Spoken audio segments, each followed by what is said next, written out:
नमस्कार साथियों, स्वागत है आपके अपने यूट्यूब चैनल में। आज की इस वीडियो में हम विष्णु प्रभाकर की वीडियो का भाग 2 लेकर आए हैं। विष्णु प्रभाकर हिंदी मास्टर कैडर के पाठ्यक्रम में लगे हुए नाटककार के रूप में साथियों, लेकिन उनकी आत्मकथा के बारे में हम बात कर लेते हैं। आत्मकथा उनकी 3 भागों में विभाजित हुई थी, 3 खंडों में। तो पहले खंड का नाम था पंखहीन, दूसरा था मुक्त गगन में, तीसरा था पंछी उड़ गया। तो साथियों 2004 में जो आत्मकथा उनकी प्रकाशित हुई थी, ठीक है, राजकमल प्रकाशन से।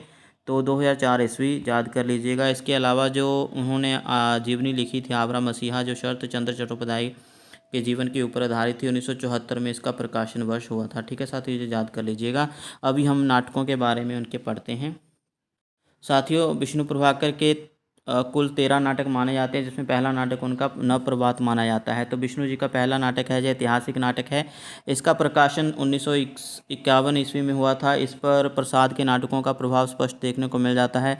हालांकि इसका शिल्प जरूर कमज़ोर माना जाता है। इसमें महान शोक, तो साथियों जो कथा है उसको ही आप देखेंगे, पात्र इसमें खुलकर नहीं बताए गए हैं और पढ़ने की आवश्यकता भी नहीं है ये सारे नाटकों को, क्योंकि पूछे कम जाते हैं। लेकिन इसका प्रकाशन वर्ष और ये किसका नाटक है, इसके नाम आप जरूर याद कर लीजिएगा। और विषय वस्तु अर्थात कथा के बारे में भी साथियों पढ़ लीजिएगा। इसमें महान अशोक के कलिंग विजय, अशोक ने एक कलिंग की लड़ाई लड़ी थी ना, जिसके बाद उनका हृदय परिवर्तन हो गया था। बहुत सारी मृत्युओं को, बहुत सारे लोगों की मौतों को उन्होंने देखा था, ठीक है, लोगों को मरते हुए देखा था। उनका हृदय जो द्रवीभूत हो गया था, उसी कहानी को जहाँ पर उदाहर बनाया गया था। नव प्रभात का मतलब ये है कि नई सुबह, ठीक है। तो इसमें महान अशोक के कलिंग विजय की कहानी का आधार बनाया गया है।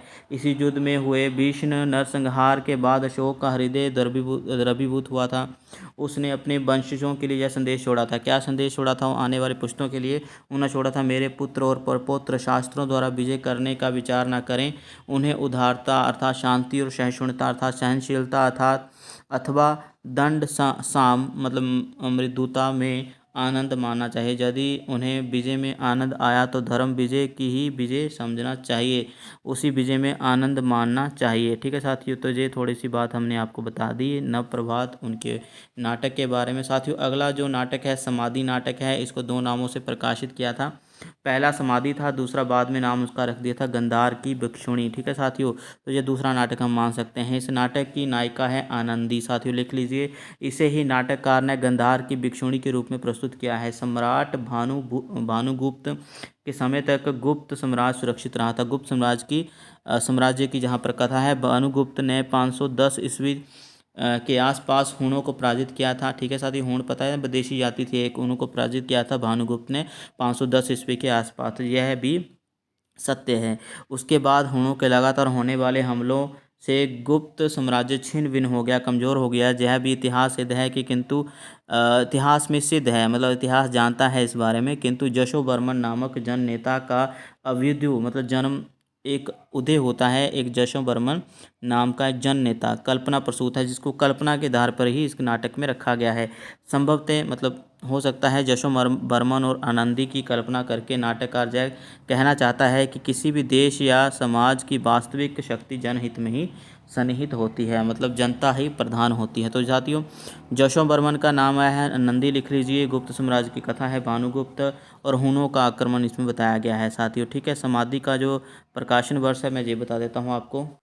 तो साथियों नवप्रभात का जो प्रकाशन वर्ष था 1951, समाधि का 1952 और उसके आगे गंधार की भिक्षुणी। ठीक है, जब नाम चेंज किया था समाधि का तो उसका नाम रखा गया था गंधार की भिक्षुणी। गंधार की भिक्षुणी कौन थी? आनंदी। अभी हमने पढ़ना 1982 ईस्वी में इसका नाम जो है बदल कर रख दिया था। अभी हम तीसरा नाटक पढ़ेंगे जिसका नाम है डॉक्टर और प्रकाशन वर्ष है उसका 1961। ठीक है साथियों, तो जहाँ पर कंफ्यूज मत होइएगा, समाधि का ही दूसरा नाम है गंधार की भिक्षुणी। भिक्षुणी किसको कहा गया है? आनंदी को। ठीक है साथियों, आगे बढ़ते हैं।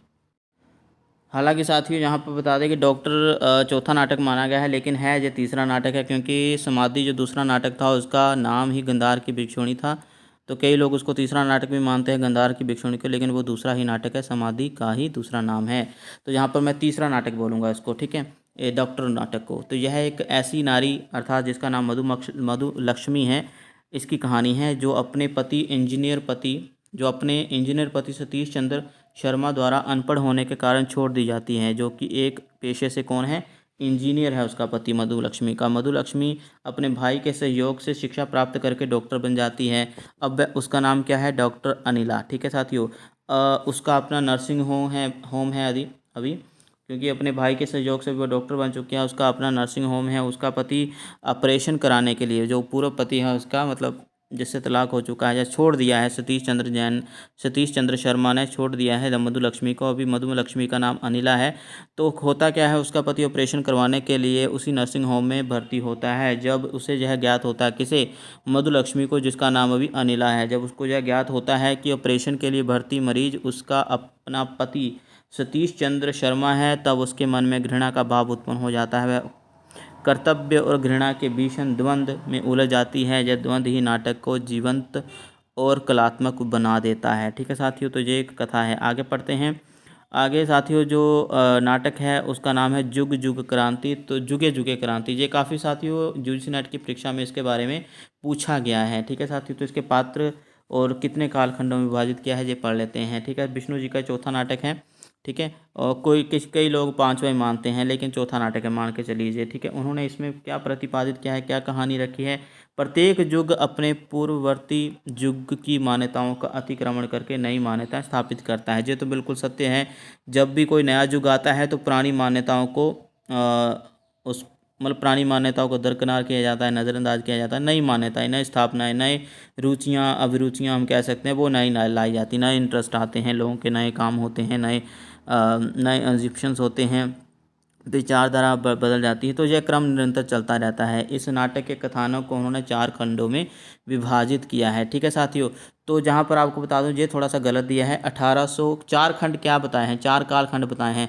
1850 से लेकर 1875 तक एक कालखंड पहला, ये मान लीजिए। ठीक है, फिर उसका है दूसरा है 1875 से लेकर 1901 तक। तीसरा है 1901 से लेकर 1920 तक। फिर चौथा है बताया गया है चाल कालखंड साथियों 1901 ईस्वी से लेकर 1942 ईस्वी तक। ठीक है साथियों, 4 कालखंड हो गए ना। तो अभी 1875 ईस्वी के पूर्व कोई भी व्यक्ति दिन में अपनी पत्नी का मुंह नहीं देखा करता था। ये पहले कालखंड में बताया गया है।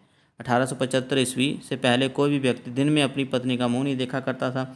देवी प्रसाद पहले व्यक्ति हैं जो यह साहस करते हैं। यह पहली क्रांति है, जुगे जुगे क्रांति। अभी देख लीजिए कि 1875 से पहले कोई भी अपनी पत्नी का मुंह नहीं देखा करता था, लेकिन देवी प्रसाद एक ऐसे कैरेक्टर है इस नाटक में जो देखने का साहस करते हैं, और इसी को पहली क्रांति कहा गया है।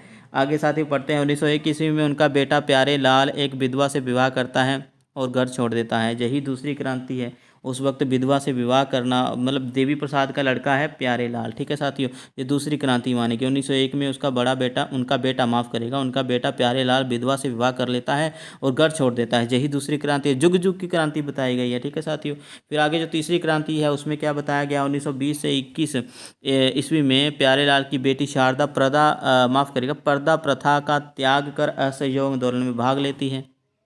लड़कियों को पर्दे में रखा जाता था ना। ठीक है साथियों, तो अभी प्यारे लाल की बेटी का नाम क्या है, प्यारे लाल ने एक विधवा से शादी की थी। ठीक है, वो घर से भाग गया था, छोड़ दिया था। दूसरी क्रांति हुई थी ना। अभी तीसरी क्रांति जो है समय काल क्या बताया गया है, 1901 से लेकर 1920 तक जो तीसरी क्रांति थी। ठीक है, तो इसमें क्या बताया गया, शारदा उसकी बेटी है, पर्दा प्रथा का त्याग करके असहयोग आंदोलन जो गांधी जी द्वारा चलाया गया था उसमें भाग लेती है और जेल जाती है। जो तीसरी क्रांति हो गई। और अपनी मर्जी से विमल से विवाह भी करती है। जो तीसरी क्रांति होगी। ठीक है साथी, अभी जो चौथी क्रांति है 1921 से लेकर 1922 तक, इसमें क्या बताया गया है, इसमें बताया गया 1942 ईस्वी में विमल का बेटा, अभी जो विमल, ठीक है, विमल जो शारदा है ना, प्यारे लाल की बेटी है शारदा, और शारदा किससे विवाह करती है, विमल से। अभी शारदा और विमल दोनों दंपत्ति हैं, पति पत्नी हैं। तो अभी विमल मतलब शारदा और विमल का बेटा क्या है, प्रदीप। अभी प्रदीप जो है जनेट से कोर्ट मैरिज करता है। जनेट कोई लड़की होगी, ठीक है, उससे कोर्ट मैरिज कर लेता है। वह जाति भेद नहीं मानता है। हो सकता है जनेट नाम जो मुझे लग रहा है क्रिश्चियन धर्म का है, तो प्रदीप जो है हो सकता है वो हिंदू धर्म का है ही, क्योंकि नाम से झलक रहा है कि हिंदू नाम है जी। तो प्रदीप जनेट से शादी कर लेता है, कोर्ट मैरिज करता है, वह जाति भेद नहीं मानता है। तो यही चौथी क्रांति हो गई।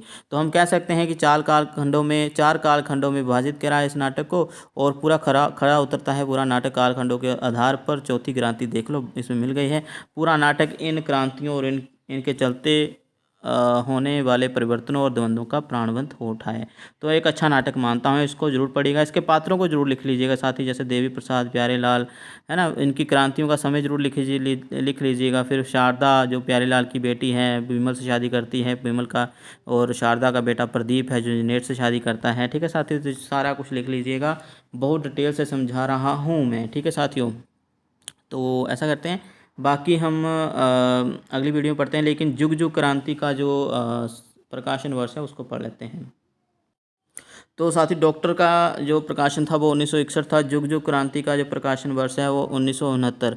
साथ ही प्रकाशन वर्ष इसलिए बता रहा हूँ क्योंकि क्या होता है, कई बार क्रमानुसार स्थापित करने के लिए नाटकों को कह दिया जाता है। हो सकता है नवप्रभात, समाधि या गंधार की भिक्षुणी, डॉक्टर, जुग जुग क्रांति, ऐसे नाटक आपको दे दिए जाएँ। हो सकता है आगे पीछे उनके नाम दिए गए हों, फिर कह दिया गया हो कि इसको क्रमानुसार प्रकाशित किया गया है, जिस हिसाब से उसको स्थापित करें। तो ऐसे नाम साथियों आ जाते हैं, तो घबराने की आवश्यकता नहीं है, हम बैठे हुए हैं ना, आपका काम कर देंगे, ठीक है, आसान। तो साथियों अगली वीडियो में मिलते हैं, तब तक ध्यान रखिए अपना। और बाकी के नाटक जैसे टूटते प्रवेश, कुहासा और किरण, इसकी क्या कथा है, इसके ऊपर हम विचार करेंगे वीडियो के भाग 3 में। मिलते हैं अगली वीडियो में, तब तक अपना ध्यान रखिए, धन्यवाद।